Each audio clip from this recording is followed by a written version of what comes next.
तो मोदी सरकार का जननायक कर्पूरी ठाकुर को भारत रत्न देने का ऐलान, और उसी पर एबीपी न्यूज पर ये त्वरित सर्वे देख रहे हैं आप। आगे बढ़ते हैं, सर्वे का अगला सवाल अब आपके सामने रखते हैं, और अगला सवाल जिसको लेकर हम आंकड़ा आपको दिखाएंगे। पहले सवाल जानिए, कर्पूरी ठाकुर को भारत रत्न देने से बीजेपी को क्या बिहार से बाहर भी फायदा होगा? लीजिए, 43% कह रहे हैं हां बिल्कुल होगा, 38% नहीं में जवाब दे रहे हैं, पता नहीं कहने वाले 19%। लेकिन कुल मिलाकर जो कमोबेश बहुमत की राय है वो 43% के तौर पर हां में सामने निकल कर आ रही है, जिसको लगता है कि कर्पूरी ठाकुर को भारत रत्न देने से बीजेपी को बिहार के बाहर भी फायदा होगा। इसी पर जरा चर्चा कर लेते हैं हम, और ये फायदा होगा क्योंकि इसके लिए कहीं ना कहीं जो प्रतिक्रियाएं हैं वो बिहार के बाहर से भी सामने आई हैं। खासतौर से अखिलेश यादव जिस तरीके से सामने आए और उनकी तरफ से ये तक कह दिया गया कि साहब ये तो पीडीए, पिछड़ा दलित अल्पसंख्यक, वो नारा जो अखिलेश यादव बुलंद करते आए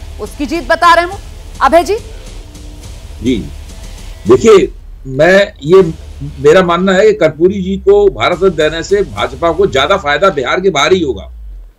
बिहार में उतना होगा फायदा, लेकिन उतना नहीं होगा, क्योंकि बिहार के बाहर पहले से भारतीय जनता पार्टी एमबीसी और महादलित वोटरों में और दलित वोटरों के अंदर उसका आधार बना हुआ है। मैं 2014 का चुनाव एक सही तुलना नहीं है जो आपने की थी जी, लोकसभा का चुनाव। आप 2015 में आइए, 2015 में जब महागठबंधन हुआ तो क्या हाल हुआ बीजेपी का। आप बीजेपी को आज तक 2015 का चुनाव याद है, वो चुराए घाव की तरह है बिहार में भारतीय जनता पार्टी। वो जानती है कि जो ऊंची जातियां हैं, ऊंची जातियों के वोट तो उसे स्वाभाविक रूप से मिल जाते हैं, लेकिन उसके बाहर के वोटों को पाने के लिए उसे कोशिश करनी पड़ती है, बहुत मेहनत करनी पड़ती है। नीतीश कुमार को जरिया अभी तक वो बनाती रही है। जब जब नीतीश कुमार भाजपा छोड़ के गए हैं, एनडीए छोड़ के गए हैं और लालू के साथ गठबंधन किया है, तब तब भाजपा के लिए मुश्किल हुई है। ठीक है, ये मुश्किल बहुत काफी, और भाजपा इस बात से परेशान भी है। इसीलिए अपनी उस राजनीति को बनाने के लिए वो कई तरह के कदम उठा रही है। और एक ये भी बहुत बड़ा कदम है कि बिहार में कुछ एमबीसी के बीच में उसकी पैठ बने, कुछ पैठ बनेगी, मैं ये मानता हूँ बिल्कुल। लेकिन आप कह रहे हैं कि ज्यादा फायदा जो है वो बिहार के बाहर मिलेगा। ठीक है सर, मैं सैयद जफर इस्लाम का रुख कर लेती हूँ। सैयद जफर इस्लाम, मतलब बिहार में अभय दुबे जी का आंकलन ये है कि फायदा मिलेगा बीजेपी को, लेकिन सीमित दायरे में, और असली बड़ा फायदा वो बिहार के बाहर ही मिलेगा। तो फिर मतलब कहीं पर निगाहें, कहीं पर निशाना।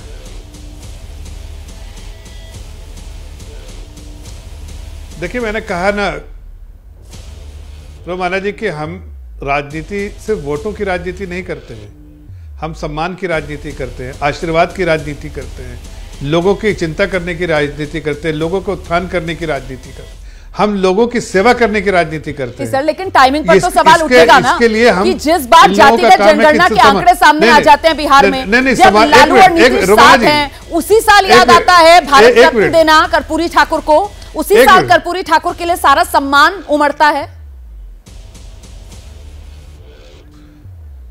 रोमाना जी देखिए, हम तो ये कह सकते हैं सर, हमें जनता ने 5 साल का वक्त दिया है। ठीक है, कुछ 5 साल के अंदर ही तो काम करना है मुझे, तो 5 साल के अंदर तो काम कर रहे हैं। अब इसमें भी होगा कि इस महीने में और उस महीने में, ये राजनीति है।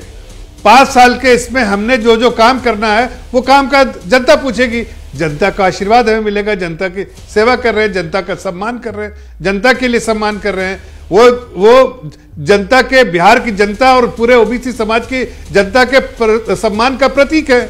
इसलिए भारत रत्न देना चाहिए था, दिया गया। ठीक है, लेकिन इसके लिए कोई हमने राजनीति, वोटों की राजनीति नहीं की। अब आप लोग चला रहे कह रहे हैं कि साहब हम सम्मान कर रहे हैं, और जेडीयू जिस तरीके से नीतीश कुमार बाकायदा उस सम्मान के लिए धन्यवाद दे रही है, तो मतलब ये नजदीकियां बढ़ती हुई नजर आ रही हैं क्या जेडीयू और बीजेपी के बीच?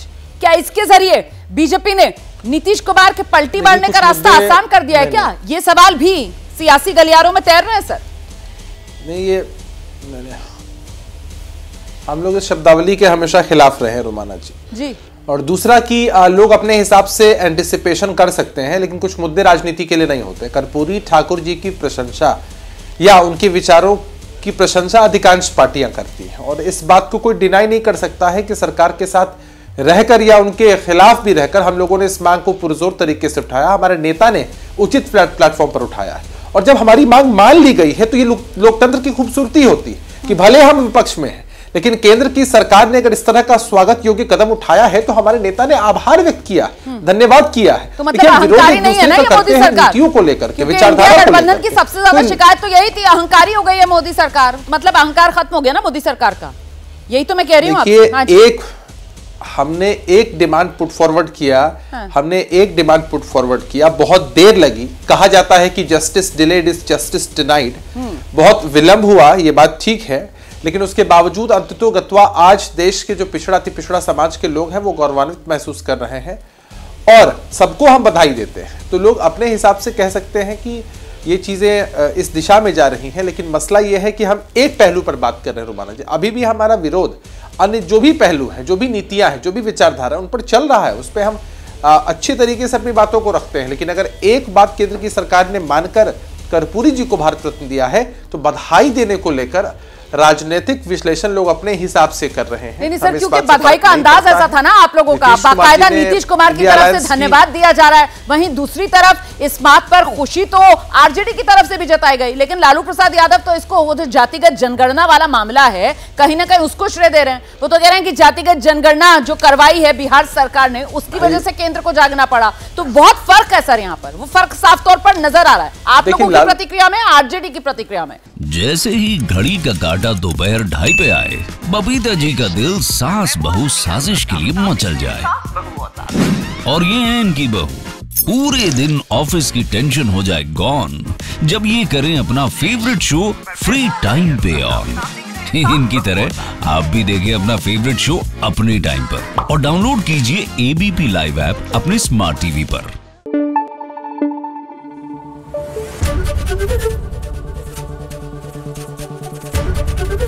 एबीपी न्यूज आपको रखे आगे।